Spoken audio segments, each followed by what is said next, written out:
Simba ikifuzu na tembea uchi mtaa mzima. Ni maneno ya shabiki wa klabu ya Yanga, ambapo moja ya shabiki wa klabu ya Yanga atamba mtaani baada ya mtani wake kupigwa chuma 2-0 na Almasri, na hivyo kupelekea kuweka ahadi ya kutembea uchi kama Simba itafuzu kwenye marudiano ya tarehe 9 pale kwa Mkapa. Kwa mjibu wa shabiki huyo, anasema kwamba kwa kuwa Simba imeshapigwa goli 2 na wale Almasri, hivyo hana uwezekano wa kuweza kufuzu, na kama atafuzu basi yeye yupo tayari kutembea uchi mtaa mzima. Shabiki huyo ambaye hakuweza kuitaja jina lake aliweza kufunga kudai kama Simba ikifuzu na tembea uchi mtaa mzima.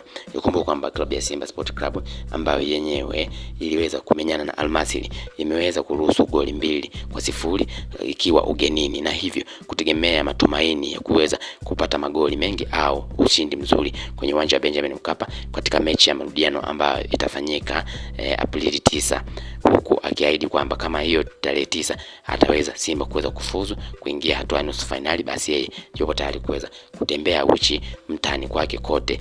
Hizi ni ahadi ambazo wengi wamekuwa wakizitoa, ambazo wengi muda ukifika wanashindwa kuzitekeleza kwa kuwa ni ahadi ngumu sana kuweza kuzitekeleza. Yani mtu utoke uchi kwenye mtaa wako kisa tu timu imeweza kufuzu. Kwa nini tusiwe na akiba ya maneno? Lakini kwa shabiki huyu, yeye ameweza kutamba kwamba mtaani baada ya kwa mtani wake Simba baada ya kuwa amepigwa magoli 2 na Almasri, na hivyo kuweka ahadi yake ya kuweza kutembea uchi kama Simba ikifuzu kwenye marudiano ya mchezo huo, basi yeye atatembea uchi katika mtaa wake wote kama Simba itafuzu. Nikumbuka kwamba Simba Sport Club inategemea kurudiana katika mchezo wa marudio ambao utafanyika wiki moja baadaye baada ya kuweza kumenyana na Almasri, na hivyo wataweza kukutana kwenye uwanja wa nyumbani ambao ni uwanja wa Benjamin Mkapa, na hivyo kuahidi kwamba kama yeye Simba itaweza kufuzu katika mchezo ambao utafanyika Aprili 9, basi yupo tayari kuweza kutembea uchi mtaani kwake.